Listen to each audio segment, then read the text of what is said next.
Bom dia, meus irmãos, amantes da palavra de Deus. Bom dia, que a paz do Senhor Jesus esteja sobre vocês, sobre a vida de vocês. Hoje eu acordei com tanta vontade de glorificar o Senhor, com mais vontade ainda, porque o Senhor é tão bom na nossa vida, não é? Se a gente for imaginar o que Deus faz por nós, a gente nem levantaria, ficava só ajoelhado orando e agradecendo a Deus.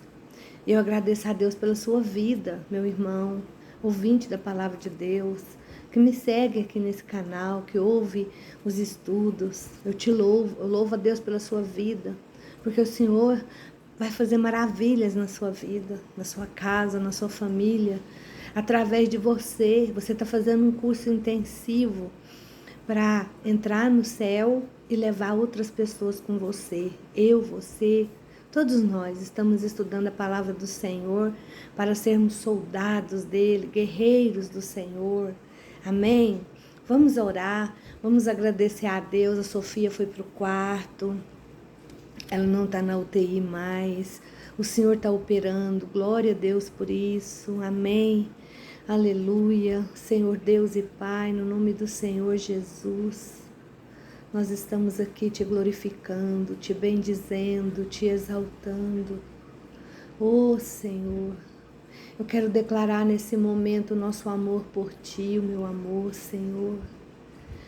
Oh Senhor, nós queremos te agradecer, Senhor, por tudo que o Senhor tem feito, pela Tua vida em nós, porque o Senhor nos alcançou, porque o Senhor tirou nós do lamaçal do pecado, Senhor, e nos colocou nessa fileira santa. Porque o Senhor é tão bondoso que quer cuidar de nós, que quer se relacionar conosco, quer cuidar das nossas vidas nos mínimos detalhes, Pai. Oh, Papai, muito obrigada. Eu te agradeço pela vida da Sofia, por essa melhora, pela vida dos médicos, por tudo que o Senhor está fazendo, pelas pessoas que estão orando, porque o Senhor ouve nosso clamor, a nossa oração. Eu te agradeço, ó Deus, porque nós aprendemos a confiar em Ti. Eu te agradeço, Senhor, porque nossa raiz está enraizada em Ti, Senhor, que criou o céu e a terra. E nessa manhã, Papai, eu entrego nas Tuas mãos cada lar, cada pessoa, cada vida, cada alma que vai chegar a essa oração. Seja o que for que essa pessoa estiver sentindo, Senhor. Que a paz que excede todo o entendimento toque nela. Que a Tua unção de cura caia sobre ela. Que a alegria da salvação tome conta dos nossos corações, Pai Santo. Que fazer a Tua vontade e Te servir seja o maior desejo das nossas vidas, Pai Santo. Eu apresento esse estudo. Hoje nós vamos terminar o capítulo 13 e vamos dar início ao capítulo 14. Esteja conosco, Senhor. Eu te convido, Papai. Senhor Jesus, Espírito de Deus, fica aqui conosco. Vamos estudar junto. Dá-nos sabedoria, revelação, discernimento, poder, que a unção do alto desça sobre a nossa cabeça nesse momento, Pai. Em nome do Senhor Jesus, nós oramos e te agradecemos. Amém e amém. Para quem começou a assistir nosso canal e seguir agora, eu sou a irmã Regiane, sou diaconisa aqui na Igreja Cristã Salva Vidas. Eu sou serva de Deus, a idade da minha filha, 39 anos, né? E esse canal a gente estuda, a gente lê, Deus preparou para a gente abrir, para a gente ler a palavra e explicar, com a Bíblia de estudo, com dicionário, com concordância, amém? E nós estamos estudando, e você é bem-vindo. Manda esse vídeo para outras pessoas, curte, amém? Me segue. E eu quero falar para vocês que amanhã à noite eu vou para Campinas para me ajudar a Débora, para me ficar lá com ela, mas a Sofia e o Luan. E semana que vem, eu não sei como que vai ser as nossas gravações, mas se Deus quiser, eu vou levar minha Bíblia de estudo para a gente estar gravando, tá certo? Fica ligada aí, tá certo? Então vamos começar o estudo de hoje com direção de Deus e teu Santo Espírito, certo? Ontem a gente foi até o versículo 43, né, de Atos 13, né? Hoje nós vamos começar no 44. Vamos? Pega a sua Bíblia, a minha um pouquinho diferente. Vamos acompanhar. No sábado seguinte, quase toda a cidade compareceu para ouvir a palavra do Senhor. Mas, quando os líderes judaicos viram as multidões, ficaram com inveja, praguejaram e falaram contra tudo o que Paulo dizia. Então, Paulo e Barnabé declararam corajosamente: era necessário que essa boa nova de Deus primeiro fosse anunciada a vocês, os judeus. Mas, já que vocês não aceitaram e não se julgam dignos da vida eterna, agora nós voltamos para os gentios. Pois foi assim que o nosso Senhor ordenou quando disse: eu fiz de você uma luz para os outros povos, para que você leve a salvação até os lugares mais distantes da terra. Quando os não-judeus ouviram isso, ficaram muito contentes e se alegraram com a palavra do Senhor, e creram todos os que tinham sido designados para a vida eterna. Então, a mensagem do Senhor se espalhou por toda aquela região, mas os líderes judaicos se revoltaram e incitaram as mulheres piedosas de elevada posição e os líderes civis da cidade e provocaram uma perseguição contra Paulo e Barnabé e os expulsaram da cidade.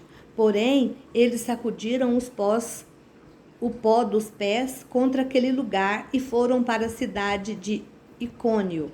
E os discípulos estavam repletos de alegria e do Espírito Santo. Amém? Então, eu vou terminar, nós vamos estudar esse pedacinho aqui, para depois eu dar entrada no 14, né?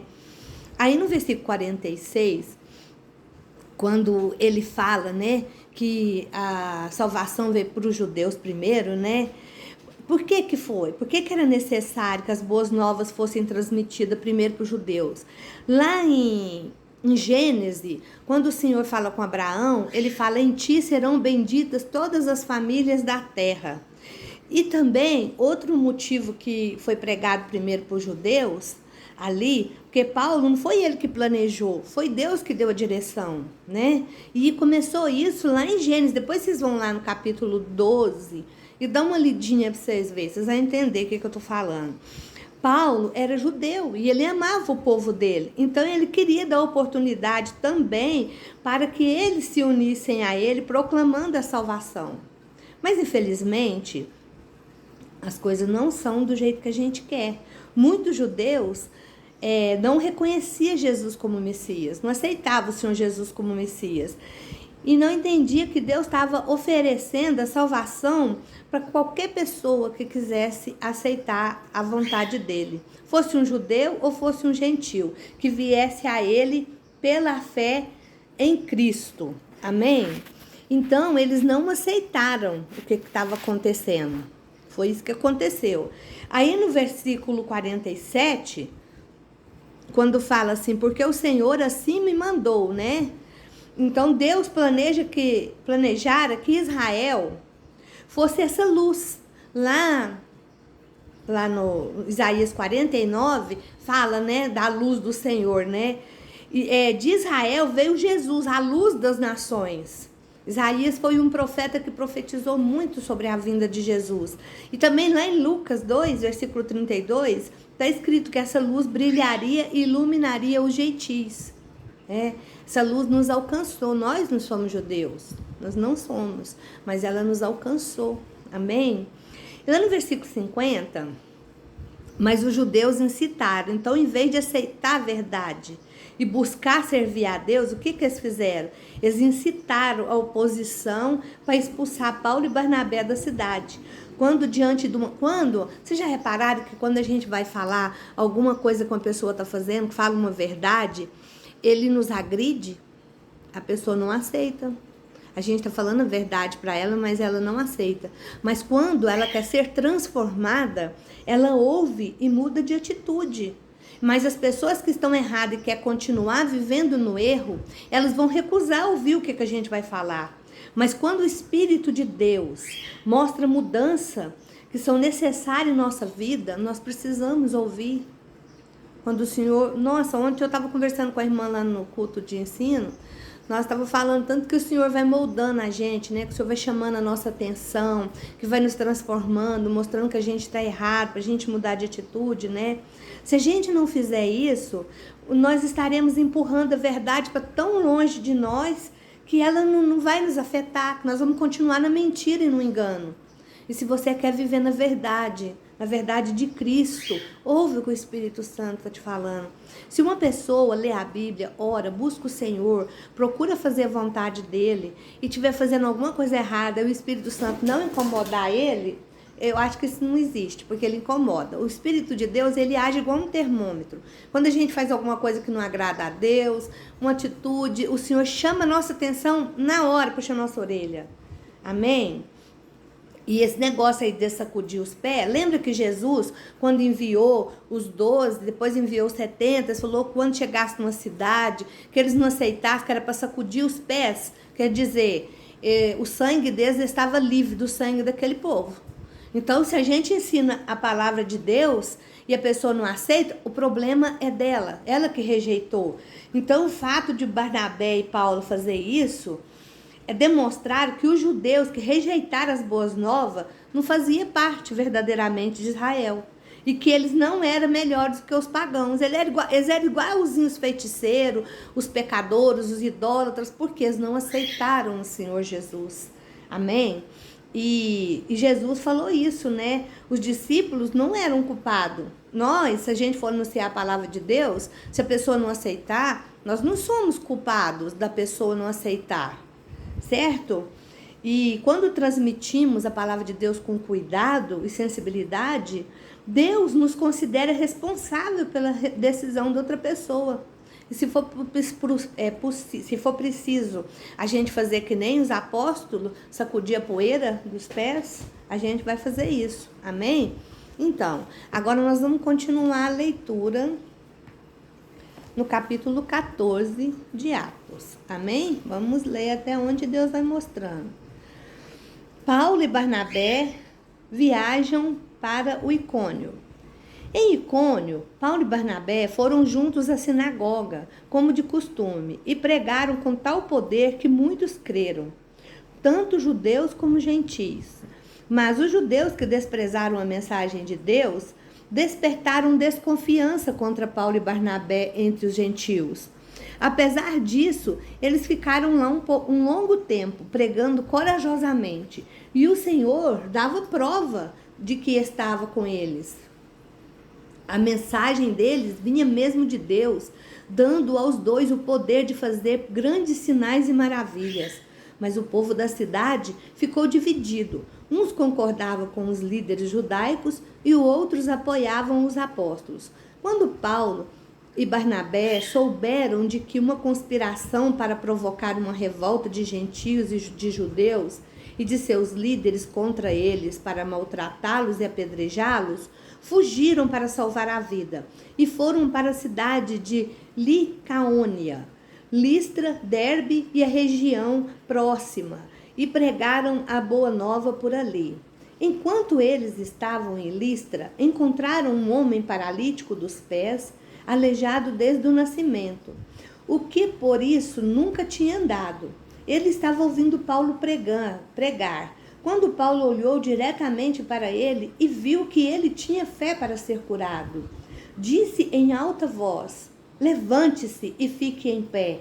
O homem pulou sobre os pés e começou a caminhar. Quando a multidão que ouvia Paulo viu o que ele tinha feito, gritou na língua icaônica: "Estes homens são deuses que vieram a nós em forma humana."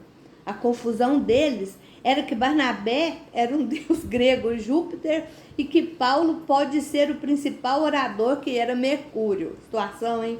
O sacerdote do templo local de Júpiter, situado na frente dos portões da cidade, trouxe carros cheios de flores para eles, oferecendo bois em sacrifício à porta do templo diante do povo. Mas quando os apóstolos, Paulo e Barnabé, viram o que estava acontecendo, rasgaram suas roupas e correram para o meio do povo, gritando: "Homens, o que estão fazendo? Nós somos simplesmente seres humanos como vocês. Nós viemos anunciar a boa nova a vocês, para que abandonem a adoração a estas coisas sem valor e passem a orar o Deus vivo, que fez o céu e a terra, o mar e tudo que nele há. Nos dias passados, ele permitiu as nações seguirem seus próprios caminhos, mas Deus nunca ficou sem testemunho. Sempre houve as coisas que lembravam a existência dele, as coisas boas que ele fazia, tais como mandar a chuva do céu e as boas colheitas no tempo certo, e dar a vocês o sustento com fartura e um coração cheio de alegria. Mas mesmo assim, só com muito custo, Paulo e Barnabé conseguiram impedir que o povo oferecesse sacrifício a eles. Todavia, chegaram a Antioquia e Icônio, alguns judeus vieram de lá, né? Alguns judeus que mudaram o ânimo do povo. Nosso Deus. E eles apedrejaram Paulo e o arrastaram para fora da cidade, pensando que ele estivesse morto. Mas enquanto os discípulos rodeavam Paulo, ele se levantou e entrou novamente na cidade. E no outro dia partiu com Barnabé para Derbe. Depois nós vamos comentar sobre esse assunto. Depois de pregar a boa nova ali e de fazer muitos discípulos, eles voltaram a Listra, Icônio e Antioquia, fortalecendo os discípulos e encorajando-os a permanecer na fé.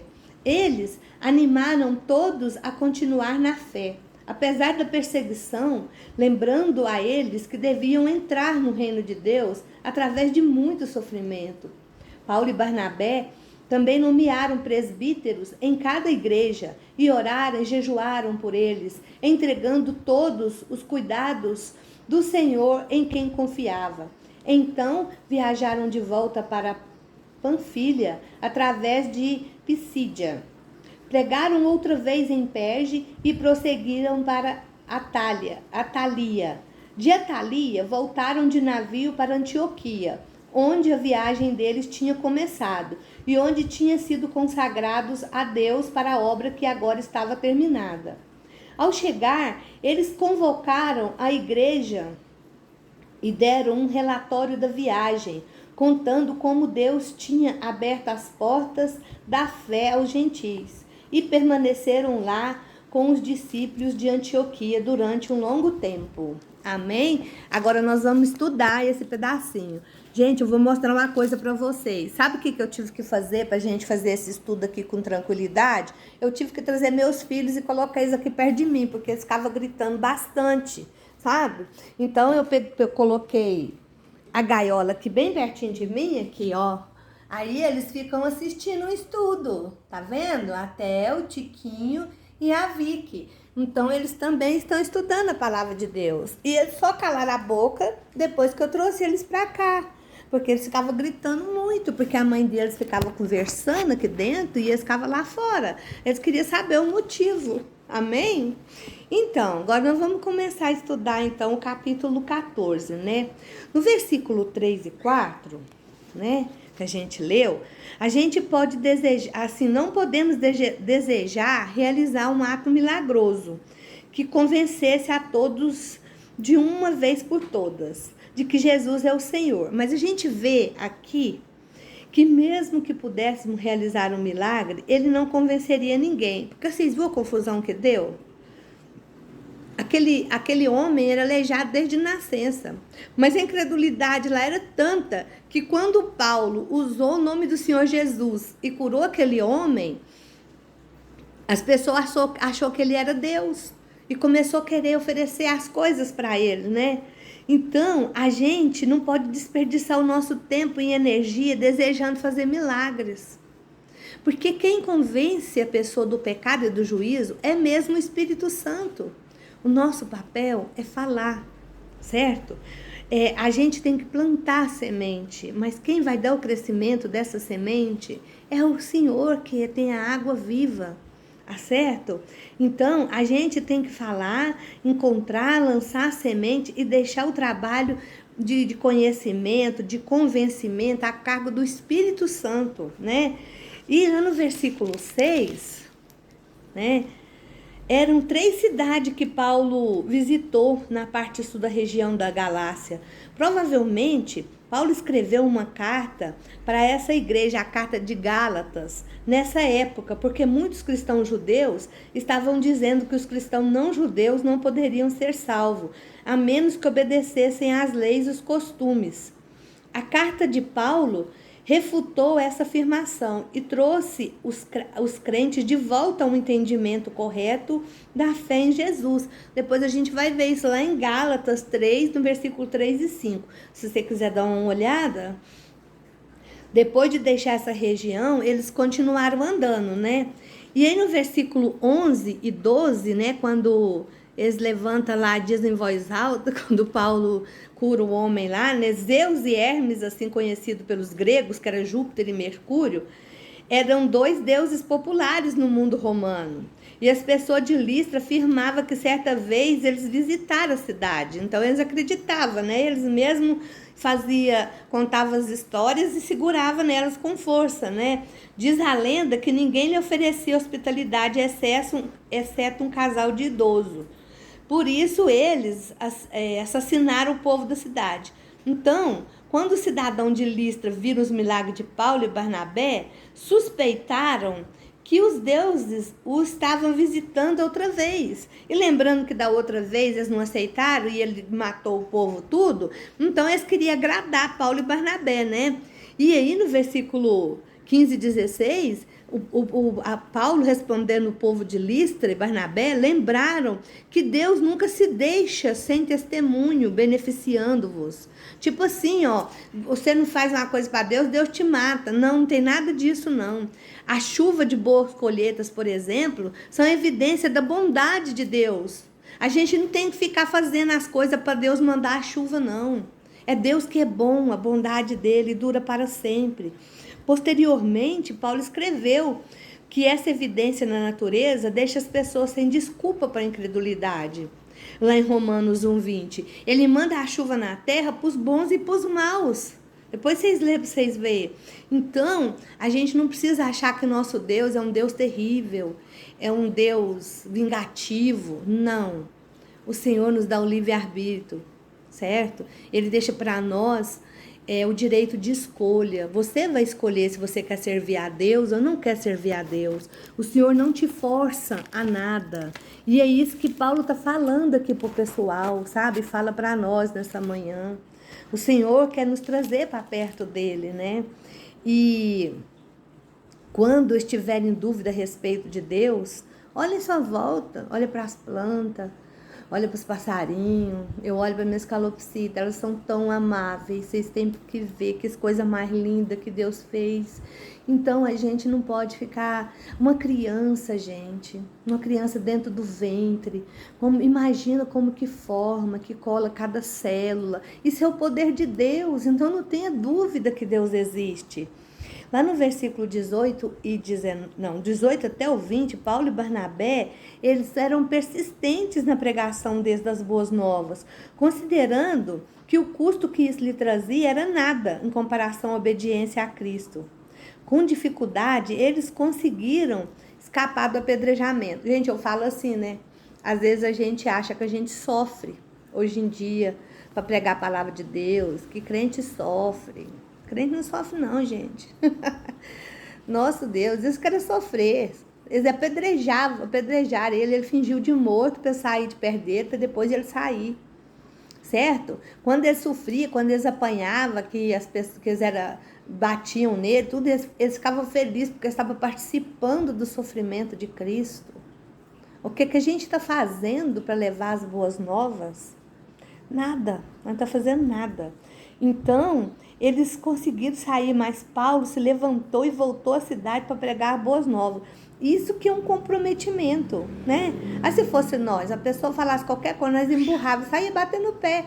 Nós somos muito crianças espiritualmente, nós precisamos muito, muito que o Senhor nos amadureça na fé. É verdade, não é só, eu estou falando de mim mesma, né? Então, ser um discípulo de Cristo exige um comprometimento. Como cristão, a gente não pode pertencer mais a nós mesmos. A gente não tem razão. Não tem. Mas o nosso precioso Senhor, pelo qual somos chamados a sofrer, Ele tem toda a razão. O Senhor é tudo na nossa vida. Amém? Lá no versículo 21, 22, Paulo e Barnabé retornaram para visitar os crentes em todas as cidades que eles passaram. Então, tipo assim, se a gente fala de Deus para alguém, depois a gente precisa visitar aquela pessoa para ver se ela não voltou para trás, se ela está indo bem, se ela não está confundindo, está entendendo as coisas erradas, né?